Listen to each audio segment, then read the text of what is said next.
संविधान यह कहता है कि राज्य सरकार को इस बात की इजाजत दी जाती है कि केंद्र का कोई कानून अगर वो नहीं पसंद करता है तो इसके तहत पूरी विधानसभा में उसे रखें, बहुमत से पास करा दें।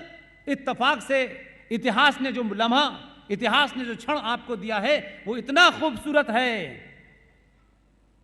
गृह मंत्री भी आप ही का, प्रधानमंत्री भी आप ही का, और जो राष्ट्रपति भवन में बैठा है वो आपके प्रधानमंत्री को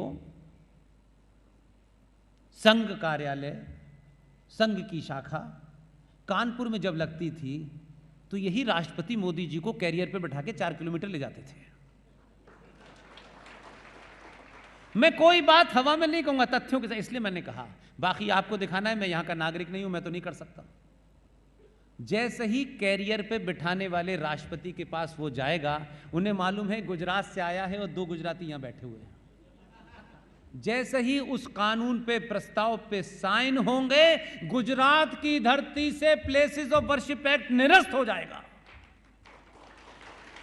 और आपके माध्यम से देश की हर उस विधानसभा में जहां राष्ट्रवादियों का यह कहना है कि हम मेजॉरिटी में हैं, वो अपनी विधानसभा में पास करा दें। देश के अंदर साइन होगा। प्लेसेस ऑफ वर्शिप एक्ट के तहत 40,000 मंदिर, जिसमें अरबों खरबों की जमीन है, हमारे पूर्वजों के वो मंदिर हैं, ऐसा आर्किटेक्चर दुनिया में नहीं मिलता है। सबके ऊपर से जिहादियों का कब्जा हट जाएगा, सरकार का कब्जा हट जाएगा। आपको नए मंदिर बनाने की आवश्यकता नहीं है। वो जो मंदिर बने हैं उसका आर्किटेक्ट दुनिया में नहीं मिलता है, वो आपकी प्रॉपर्टी होगा। आप उसमें बड़े बड़े गुरुकुल खोल सकते हैं। ये काम आपको करना है, आज से करना है, अगर आप ये ईमानदारी के साथ करते हैं। ये मत करिएगा कुछ लोग आ जाएं, नहीं नहीं, अभी तो ये जो गेरुए रंग के वस्त्र डाले वाले, इनकी सरकार को खतरा नहीं, ना ना ना, अभी होगा, तभी देंगे हम वोट। इस बार 3 बार दे चुके हैं, ये बार बार नहीं चलेगा। ये जीएसटी और सड़क बनाने के लिए बार बार नहीं चुन रहे हैं। जीएसटी आता रहेगा, सड़कें बनती रहेंगी, राष्ट्र का निर्माण हो गया तो फिर कोई चिंता नहीं होगी। इसलिए ऐसे मुद्दों को मुश्किल बनाइए और जीएसटी का मुद्दा मत बनाइए। ये कल बदल जाएगा, परसों बदल जाएगा। कुछ राजनीति के कारण है, कुछ अंतर्राष्ट्रीय स्थिति होती है उसके कारण है। लिहाजा मुझे पूरी उम्मीद है, आपके आदमी ने बड़ा सारा काम कर रखा है। सब मैं सार्वजनिक नहीं करना चाहता, क्योंकि उस मुहिम में सिर्फ ऐसा ही नहीं है कि मेरा यूट्यूब आप ही देखते हैं, पड़ोसी भी देखते हैं। उनका अच्छा ये लाइन दे के गया है तो उसके खिलाफ माहौल बनाते, वो लाइन नहीं दूंगा मैं आपको। 2024 में अखंड भारत का एक टुकड़ा, जिसे हम अपना शीर्ष कहते हैं, वो आपके पास होगा।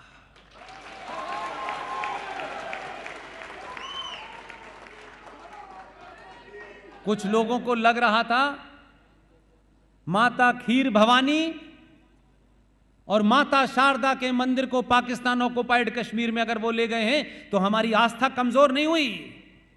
इसी को राष्ट्र कहते हैं। उस पाकिस्तान ऑक्युपाइड वाली जगह हमारा कब्जा नहीं है, लेकिन मां शारदा के मंदिर में आज भी दिया जलता है। आप बलोचिस्तान नहीं गए, मेरा 12 साल उस मुल्क से वास्ता पड़ा है। बलोचिस्तान में हमारी शक्ति पीठ है माता हिंगला।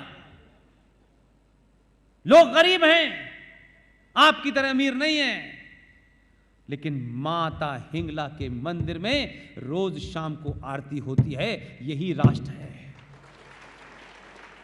इसलिए देश के टूटने से मत घबराइए।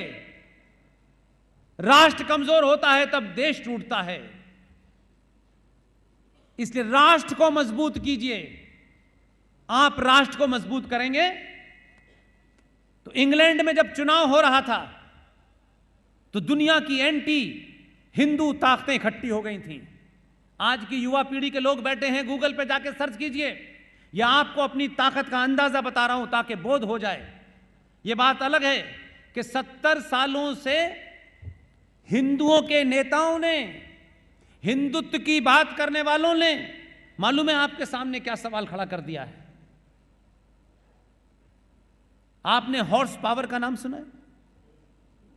हॉर्स पावर क्यों कहते हैं? क्योंकि उसे यह बताना होता है कि ये जो कार है ये 4 हॉर्स पावर का इंजन लगा हुआ है। इसका मतलब इस कार के इंजन में 4 घोड़ों की ताकत के बराबर का इंजन है। ये 5 घोड़ों के बराबर की इंजन की ताकत है। घोड़ा इतना ताकतवर है कि उसके नाम से हॉर्स पावर इजाद हुई कि घोड़े की ताकत के बराबर का लगा है, इसलिए ये गाड़ी चल जाती है। लेकिन जब कायर और लालची नेता मिलते हैं तो आपकी स्थिति क्या है मालूम है? आपकी स्थिति यह कर दी है कि आप घोड़े हैं इसका बोध ना हो। जैसे घोड़े को जो तांगे में होता है ना, उसकी साइकोलॉजी क्या होती है?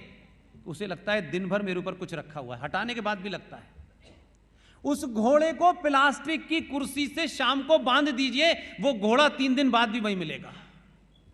हिंदुओं को इस देश में उस घोड़े की तरह प्लास्टिक की कुर्सी से बांध दिया है। उसे ये बोध ही नहीं होने दे रहे कि ये प्लास्टिक की कुर्सी क्या है, मैं तो इंजन उठा के फेंक सकता हूं। वो अपनी बुद्धि को, उस ताकत को भूल गया है और दिन भर उस प्लास्टिक की कुर्सी से डरा हुआ खड़ा है कि मेरी पट्टी तो इससे बंधी है, मैं इसे हिला नहीं सकता।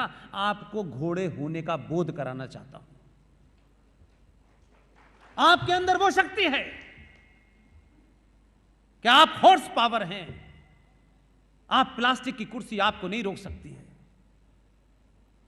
लिहाजा समय रहते बिना किसी लाग लपेट के यही दबाव बनाइए कि 1945 में जिस आदमी के खिलाफ एक भयानक षड्यंत्र किया, हमने 70 सालों में बहादुरों की कभी कदर नहीं की। और अभी अभी कुछ बच्चे आए थे कि अखिल भारतीय विद्यार्थी परिषद के हैं, उन्होंने मुझे एक तस्वीर दी। और तस्वीर किसकी दी? किसकी तस्वीर थी वो? स्वामी विवेकानंद की। इसलिए एक ही महीना आता है जिसे मैं सबसे शुभ मानता हूं, उस महीने को कहता हूं जनवरी। सबसे शुभ महीना था। 12 जनवरी को विवेकानंद पैदा हुए, 23 जनवरी को सुभाष चंद्र बोस पैदा हुए। और जो जिंदगी में जनवरी पे बोझ थे वो चले गए 30 को।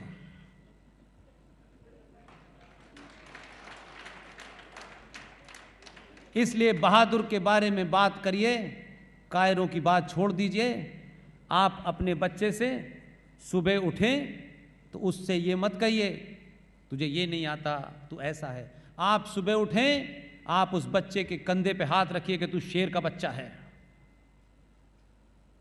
आपके गुजरात में एक ट्राइब है, वो ट्राइब जहां मुसलमान रहते थे उन इलाकों में रुक गई तो वहां वो मुसलमान हो गए, और जिन इलाकों में हिंदू रहते थे वहां वो हिंदू हो गई। उस ट्राइब के अपने कैरियर के ज़माने में कुछ स्टोरी करने आया। उस ट्राइब को सिद्धि ट्राइब कहते हैं, वो सिद्धि कहलाते हैं। वो लोग उनके बीच में रहा क्योंकि स्टोरी करनी थी। वो अपने बच्चे को मालूम है क्या कहते हैं? सिद्धि का बच्चा, शेर का बच्चा, सिद्धि का बच्चा, शेर का बच्चा। मैं पूछता था ये ऐसे क्यों कहते हैं? बोले कि ये शेर का इसके मन में स्मरण कराना है, और इतनी बार इसे शेर बोलना है कि ये सच में शेर समझने लगे अपने आप को, और इसमें शेर जैसी निडरता पैदा हो जाए। आप अपने बच्चे को सत्तू खिलाइए, मैगी खिलाना बंद कर दीजिए। आप 25 दिन पुराना सूखी एक रोटी को उस पर पिज़्ज़ा लगा के, बर्गर खिला के 15 दिन पुरानी रोटी खिलाते हैं, कहते हैं ये बहुत मज़े की है। और हमारी माँ रात की रोटी पे देसी घी लगा के बांध के देती थी, उससे ताकत आती थी। आप ये सड़ी हुई रोटी खिला रहे हैं उसे, आप क्योंकि आपको पिज़्ज़ा खिलाना है। आपने एक भी संस्कार सनातन का पकड़ लिया, दुनिया में आपको कोई नहीं हरा सकता। और 14 के बाद से लोगों को लगने लगा कि सरकार नहीं बदली है, समाज बदल गया है। और इसी समाज के बदलने से पूरी दुनिया में उथल पुथल है। इसलिए पूरी ताकत से लोग अमेरिका, ऑस्ट्रेलिया, इंग्लैंड, कनाडा में कभी शाहीन बाग बनाते हैं, कभी किसान आंदोलन बनाते हैं।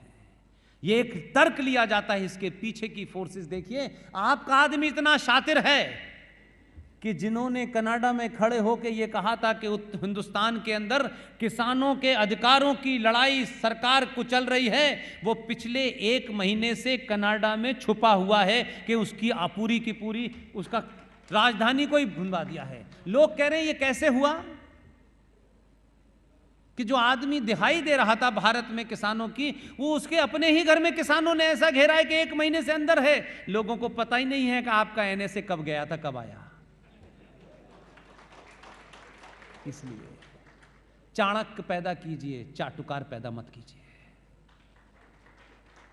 ये देश चाणक्य का है, ये भगवान राम का है, जिस भगवान राम की कथा सुना सुना करके हमें पागल बना दिया है। मां सीता की आंखों से आंसू, भगवान राम के पैर में छाले, वो हमारे फ्रॉड कथावाचक ये नहीं बताते कि भगवान राम जब जा रहे थे तो उनके शरीर पर करोड़ों के गहने नहीं थे। हम आज तक नहीं बता पाए कि भगवान राम तो इतने महान पुरुष थे, तब भी वो फिर धनुष बाण लेके क्यों गए। आपको कहा जाता है नहीं, आपको कोई हथियार नहीं रखना है। क्या पता है इस घर से बाहर निकलते में कोई पागल जिहादी कुत्ता आपको काट ले तो आप क्या करोगे। आपके हर भगवान के हाथ में हथियार है, आप कहते हो ना, भगवान को भगवानों के हथियार रखना पड़ा। आप तो उसके बंदे हो भाई साहब, आपकी क्या औकात है।